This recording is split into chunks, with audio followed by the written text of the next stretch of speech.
And your husband was okay with that? Yeah, yeah. Okay, so how did this conversation come together? You know what, my ex-husband and I, we're like very simple people. I walked up to him, I said, you know, I think I've been thinking about doing porn. And he was like, okay. You know, he's just very supportive of everything I did. And he was, you know.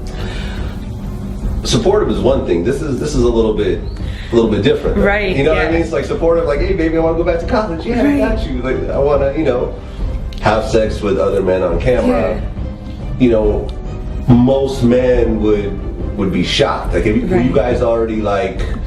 We were and stuff. Yeah, like we were a little bit open. I mean, I wouldn't call us quite swingers, but we definitely had like threesomes and maybe a foursome or two.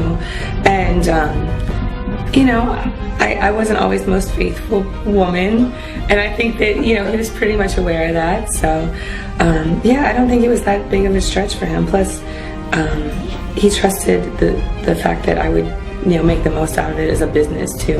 Like, I knew he knew I was doing it for fun, but I'm also like a very business-minded person. And if I'm going to do something, I'm going to make the most out of it completely. So did you have your boobs done at the time when you first started? Or? I did one movie with no boobs. So I have one movie out there with no boobs, and then I got my boobs done. I got you. So how did your marriage get affected once you started doing scenes? Well, I guess the biggest way that my marriage got affected was that I was busy all the time. You know, I'm traveling, I'm shooting scenes here, I'm going here for interviews, I'm going to parties, I'm doing this, I'm doing that, I'm doing this. And his life really didn't change that much. And I think that it drove a wedge between us a little bit.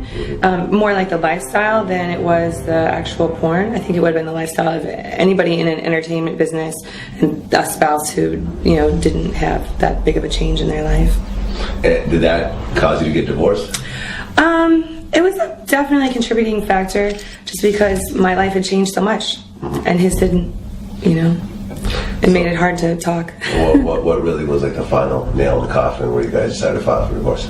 I think after over a period of time, I just realized I was very unhappy, and I kept on trying to figure out why I was unhappy as a person, and the relationship that I had with him was making me very unhappy. So I just came to him and asked him for a divorce, and you know, I just told him I didn't want to be married anymore.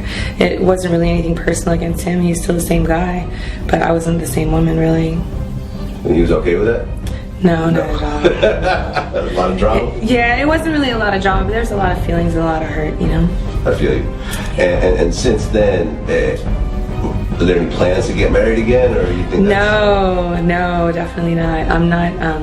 I'm really bad in relationships, and I definitely wouldn't get married again for sure. How does that really work? Do you go out on dates? Because guys obviously ask you out wherever you go, you know, right. Whether or not they know who you are. Yeah. You know, I mean, I'm sure you have a little of both. Yeah. You know, because not everyone watches porn.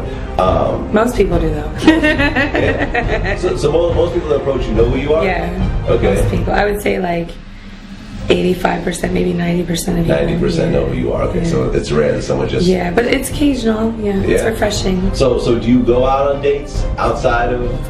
Kind of, yeah. I mean, I've had to find my own way in like dating and relationships and stuff, because I'm not normal. You know, my job's not normal, my life's not normal. But I have a lot of really good friends, and I keep people in my life for a really long time. You know, even after I, you know, broke up with my ex-husband.